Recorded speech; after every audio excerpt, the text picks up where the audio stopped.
இன்றைய புனித ஜூலை 31 தூய லயோலா இன்னாசியார். லயோலா இன்னாசியார் எப்போதும் கடவுளின் திருவுளத்தை நிறைவேற்றுவதில் ஆர்வம் கொண்டிருந்தார்.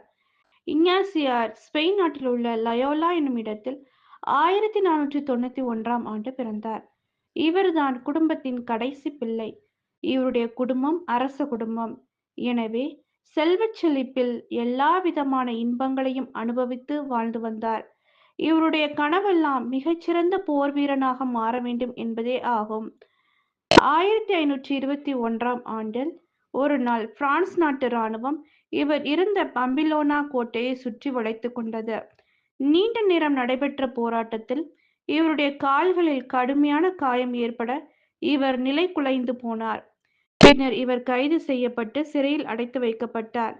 அப்போது இவர் அங்கே இருந்தவர்களிடம் வாசிப்பதற்கு ஏதாவது கொடுங்கள் என்று கேட்டபோது அவர்கள் இயேசுவின் வாழ்க்கை வரலாற்று புத்தகத்தை புனிதர்கள் வாழ்க்கை வரலாற்று புத்தகத்தையும் இவருக்கு கொடுத்தார்கள். இதை வாசிக்க வாசிக்க இன்னாசியார் ஒரு விதமான பரவச நிலையை உணர்ந்தார். அது மட்டுமில்லாமல் இதுவரை தான் வாழ்ந்த வாழ்க்கை முற்றிலும் வீண் என எண்ணத் தொடங்கி சாதாரண மனிதர்கள் எல்லாம் புனிதராக மாறியிருக்கும் போது நாம் எதற்காக புனிதராக மாறக்கூடாது என சிந்தித்தார். இன்னாசியார் ஆன்மீக பயிற்சிகளை மேற்கொண்டிருந்த தருணம் அவருக்கு மரியன்னை குழந்தை இயேசுவோடு காட்சி தந்தார். அந்த நிகழ்வு அவருடைய வாழ்வில் மிக பெரிய திருப்பு முனையாக இருந்தது. பாரிஸ் நகருக்கு சென்று அங்கே குருத்துவ பணிக்காக தன்னையே பக்குவப்படுத்தி கொண்டார். லத்தீன் போன்ற மொழிகளை கற்றுக்கொண்டு தன்னை மேலும் மெருகேற்றிக் கொண்டார்.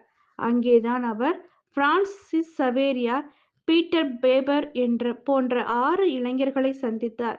அவர்களை கொண்டு இயேசு சபை என்னும் புதிய சபை ஒன்றை தோற்றுவித்தார். குருத்துவ பயிற்சிகளை மேற்கொண்ட இன்னாசியார் 1538ஆம் ஆண்டு குருவாக மாறினார். இன்னாசியார் ஏற்படுத்திய இயேசு சபை கற்பு, ஏழ்மை, கீழ்ப்படிதல் என்ற 3 வார்த்தைப்பாடுகளோடு சேர்ந்தது. இன்னாசியார் நோயாளிகளை சந்திப்பதுமாக, சிறையில் இருந்தோரை பார்க்கச் செல்வதுமாக, மறைக்கல்வி கற்றுத்தருவதுமாக பற்பல பணிகளை செய்தார். தான் செய்த பணிகள் அனைத்தையும் இறைவனின் அதிகமான மகிமைக்காக செய்தார். இப்படி ஓய்வில்லாமல் இறைப்பணி செய்த இன்னாசியார் 1554ஆம் ஆண்டு ஜூலை 31ஆம் நாள் இந்த மண்ணுலக வாழ்வை துறந்தார். 1622ஆம் ஆண்டு இவர் புனிதராக உயர்த்தப்பட்டார்.